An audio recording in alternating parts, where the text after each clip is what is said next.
Okay, hi, hello, welcome. This is my tutorial on how to build an Anthony. So this is what you're going to need. Pretend these were in here the whole time. This is all the dirt you're going to need. This is all the glass you're going to need. This is enough glass to make it 3 blocks tall. And the thing when you make it 3 blocks tall is so that if the villagers are standing on the bed, obviously if it's 3 blocks tall, um, ooh, if it's 3 blocks tall, there's actually a tiny chance that if they jump up and they get struck by lightning right at the time that their head hits the ceiling, they can get struck by lightning, which is extremely unlikely, but it is technically possible. So if you want to build it 4 blocks up, do that. Um, then you need a stack of stairs, a little more than half a stack of any light source block.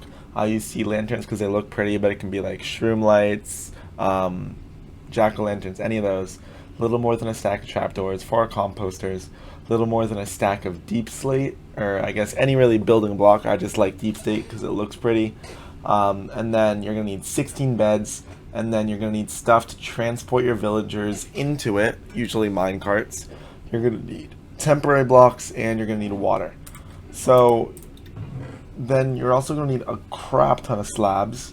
The only slabs you really need are 5. You only need 5 slabs for sure. But this is enough slabs to cover the entire roof of the farm so that they don't get struck by witches, and also to cover the entire underneath of the farm, which has 2 purposes, one of which being to make sure that the villagers, no mobs spawn underneath the farm without having to light it up, and 2, just to make it look cool so that there's no dirt under there. And then the rest of this is just the materials that you're going to need to build the off switch if you want to do one of those. So I'm just going to take some of these materials and I'm going to show you how to build one module, and then fast forward to when I have all the modules completed, and we'll go from there. So the first thing you want to do is find your center point. It's going to be a giant, you need 45 by 45 area to make it work. So let's say I pick this as my center point. You're going to build up 3 blocks. So this is going to be your center block, because this makes it that if you like build out, then you can put your slab on the underneath like I was talking about, and now no mobs can spawn underneath, etc. So you're going to get to your center block, and you're going to put 1 trapdoor on every side. And then take 2 dirt blocks, or I guess 2 this one can be a temporary block, but you're gonna make 2 out, and on the end of each of these 2, oh my gosh, on the end of each of these 2 out, you're gonna make a little T. I didn't do it on these, but I'm gonna do it now.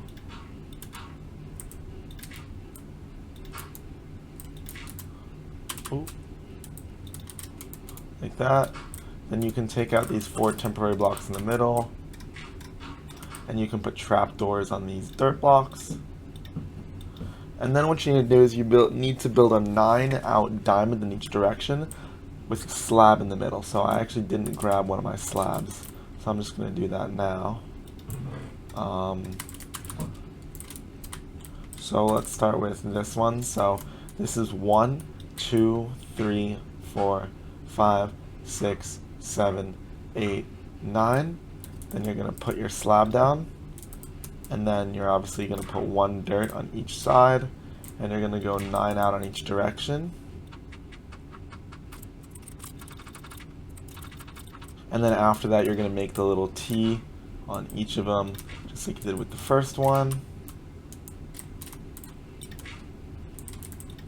And then you're basically going to fill it in all the way to here. So it makes a nice diagonal, and you're going to fill this whole thing in. So I'm not going to build the entire thing because it's obviously very repetitive. I'm just going to build half, because building half is more than enough to show you how it works. I'm also going to actually build 1, 2, 3, 4, 5, 6, 7, 8 slab. I'm just going to build this one to show you something. To show you something important when doing it. So we did that, and now you're going to start by taking your stairs, and you're gonna face whatever direction, but make sure you're facing, you're gonna start wherever, make sure you're facing the direction the 3 is pointing, and you're gonna go 1 like that, let's leave a block, 1, leave 2 blocks, 1, leave a block, and 1. And then what you're gonna make sure you do is when you get here, you're gonna rotate 90 degrees, so you're still facing that way. And you'll see why we do that in a bit. So like here, I would go 1, leave a block, 1, leave 2 blocks, 1, leave a block, 1. Then I'm gonna take my light block, I'm gonna put it in the 1 block gaps. You don't put it in the 2 block gaps, but you only put it in the 1 block gaps. And then you're gonna take your building blocks, you're gonna put them on the 2 block gaps, and you're gonna put them next to the 3 blocks there. So you basically built an entire more diamond 1 block out.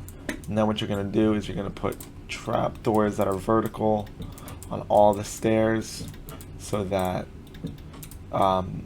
like if you waterlog the stair, which is what we're gonna do, the water can't escape.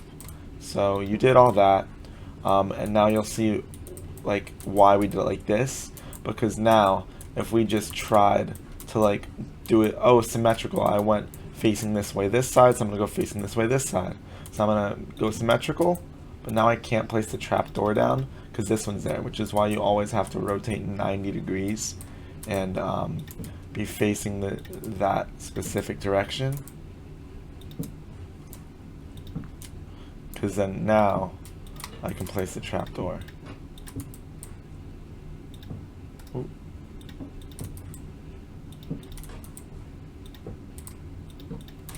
And obviously the 3 in the middle, like these 3, you're not going to place building blocks on those. So you should have gaps here, but that you can't place blocks in them. But this 1 gap you can place a block in, and you're going to do that.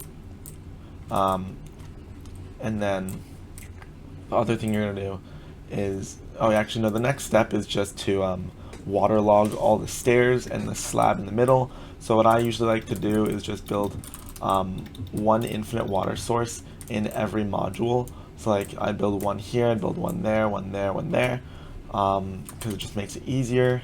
And so then I don't need a water source, but you're going to place 1 here, and you're going to place 1 in every stair. And now like if I had stairs there, I would do that as well. And then I can break my fake infinite water source. You're going to place a composter on top of the water, and you're going to place a sea lantern on top of that, and you're going to place a glass block on top of that. So now you're basically done with all the main part of the farm. What you're going to do now is build the glass around, so you're going to build 3 up.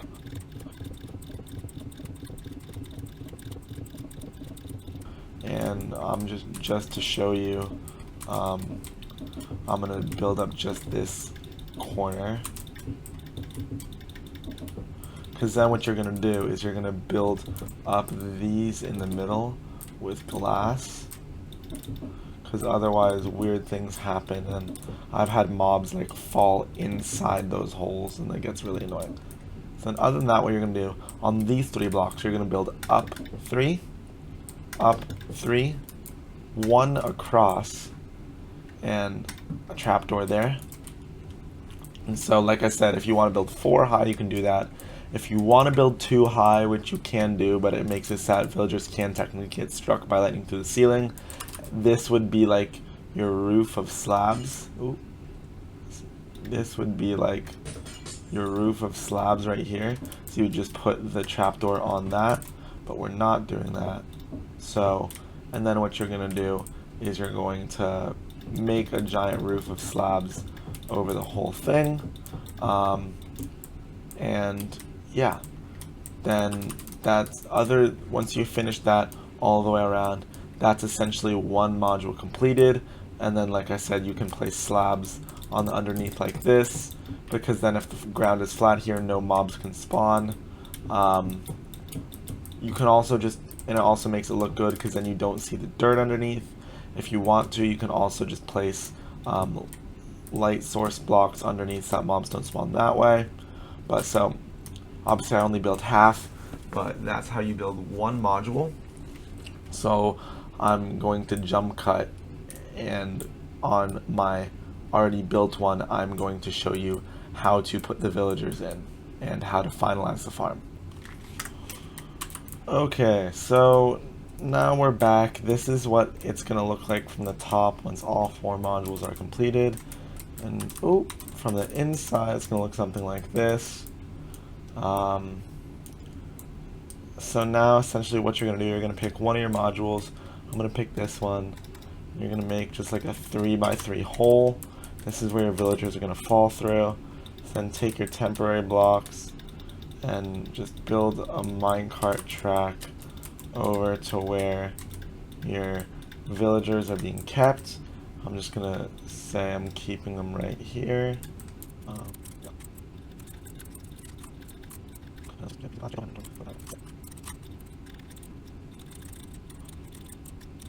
Cool, so there's my minecart track, and for this you have to wait until nighttime, which is why it's really annoying, because obviously when it turns to day, you basically can't do this anymore, so it's just a pain in the butt.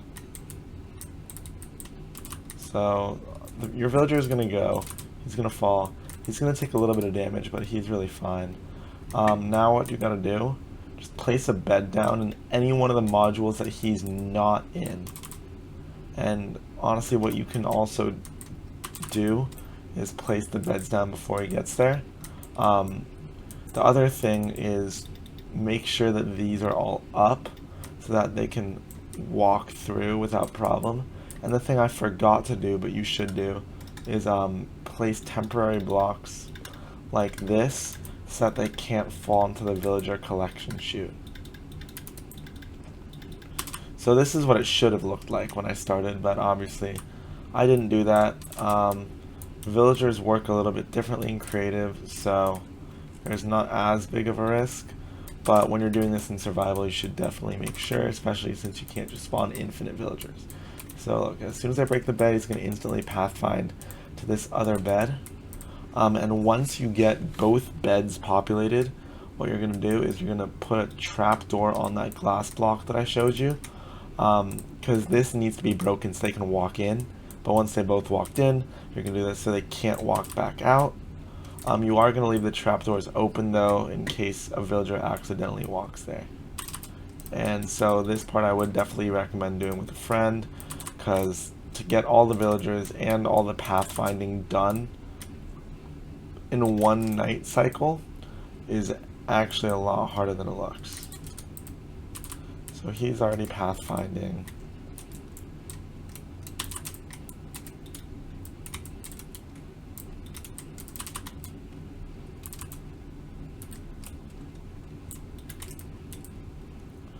Then I can do that. Then obviously the second bed's populated, so now I can put the trapdoor right there. Go get the next villager.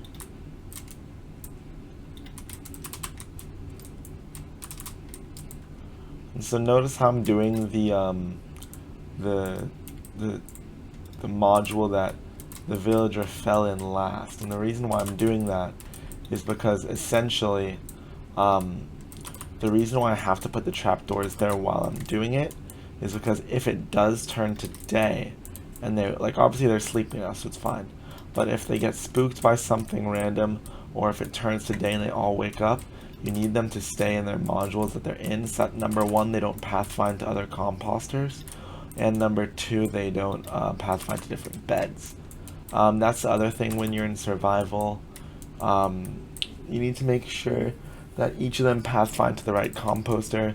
So if they don't, what you can do is just break all 4 composters and just keep replacing them until the right ones pathfind to it. And worst comes to worst, only put 4 villagers in the thing, so until you get them all found to the composters, and then you can add the non-farmer villagers. So we're going to pretend that didn't happen and just put the villager there as if he fell in. So now we have all the villagers in. Now we can make it daytime again, And see, they're all going to wake up. And they both want to pathfind to these composters. And that's one of the issues. Because if he's trying to pathfind to there, he's not going to pathfind to this one. So, the better way to do it is you put one in, pathfind him to the composter first and the bed, then you do another one, pathfind him to his composter and his bed, third one to his composter and his bed, fourth one to his composter and his bed, and then you do the other 4 that don't have any purpose. Anyway, now that that's done, you can break all these temporary blocks. And you can open all these trapdoors.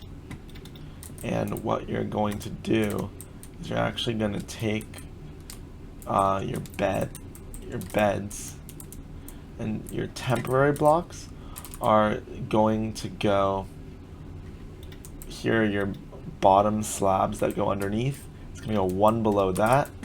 You're going to put 2 and 2 and 2 and 2. And on each of these, you're going to put a bed. Then you're going to break all the temporary blocks. You're going to put glass, like this glass, here, here, and here, and build it up 3 so it's flush with the roof, and then you can put slabs on top. So you're going to do that in all 4 corners.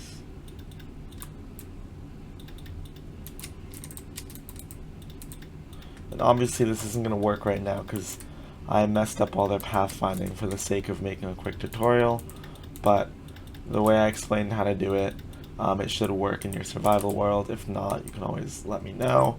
Then you're also going to place 1 top slab right there on above every bed, and that just makes sure no dumb baby villagers can like walk off and go pathfind onto the bed at just the right moment so that they stay there, because that'll stop number 1, other villagers from spawning, because it'll think the bed's occupied, and if they do spawn they won't walk in.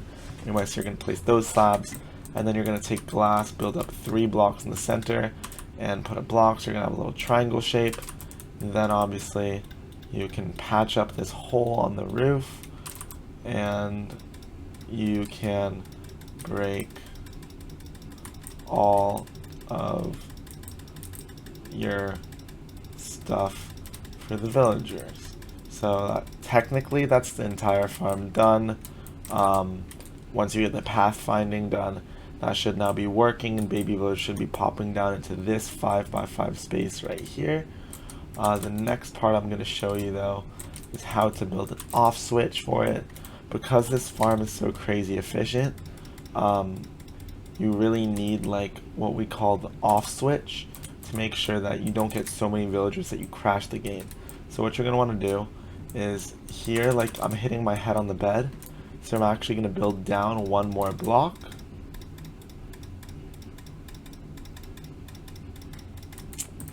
I'm going to place water, all 5 of these. I'm going to place signs here.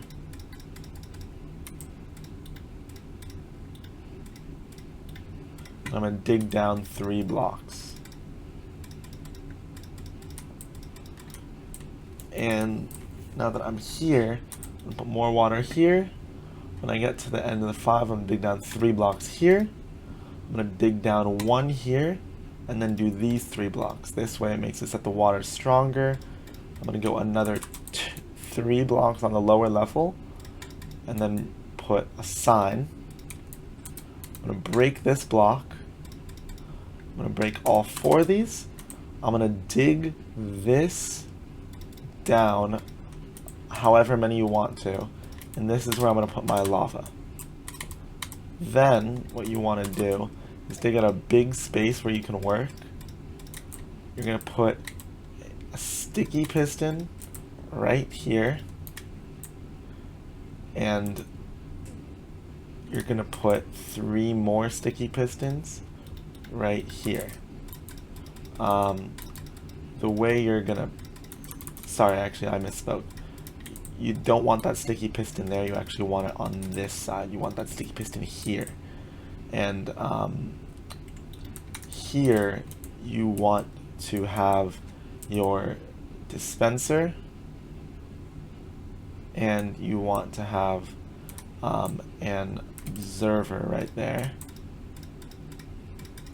And then you are going to place your 3 sticky pistons right here. You're going to place dust here.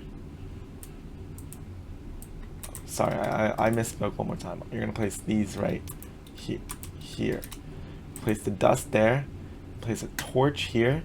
I'm going to place a block there. And you're going to place dust here. Under the torch, you're going to place another torch on this block. So now these should all be off. And you're going to build a repeater there. Put dust, dust, dust, and a block up. Yeah, you're gonna build. Actually, you're gonna go dust down here, build up 1 block for dust there, put your target block here, and then put a sticky piston right there. Then you're gonna cover all of this dust, other than this block, of course, but you're gonna block it off like this. You're gonna put blocks in front of all these, fill in the walls. And then, now that you're here, what you're going to do is you're going to come to this block right here, and you're going to put your lever there. So obviously you can find a better way to route the lever so you can see it, but what you need to do is power this redstone line one way or another. So I guess I can just go, I can put a repeater here and then go up like this.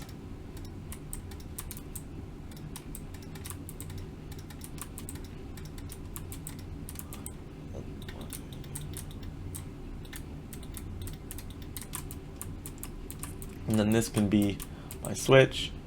I'm going to turn it on for now. And you see when I turn it on, that actually turns off. The farm's now off, and once the farm's off, I'm gonna put my water bucket in here, and now you need to make sure that all this is blocked off, because otherwise it's gonna wash away your redstone. I probably should have built this a little bit differently, but for the sake of testing, it's fine. If I turn this off, you'll see that the blocks retract, and they can now fall down here, and this can lead you to wherever your villager holding thing is.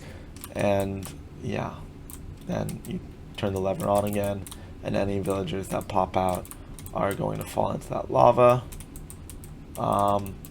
So that is the tutorial on how to build this villager breeder. Obviously the step I left out is hoeing all the dirt and planting all the carrots, but that should be pretty straightforward. You technically only need to plant like 2 carrots in every single module, and then the villagers will replant them automatically. However, that takes a long time, so I would recommend just planting all the carrots yourself. There's my comprehensive tutorial as to how to build this thing. Hope you enjoyed.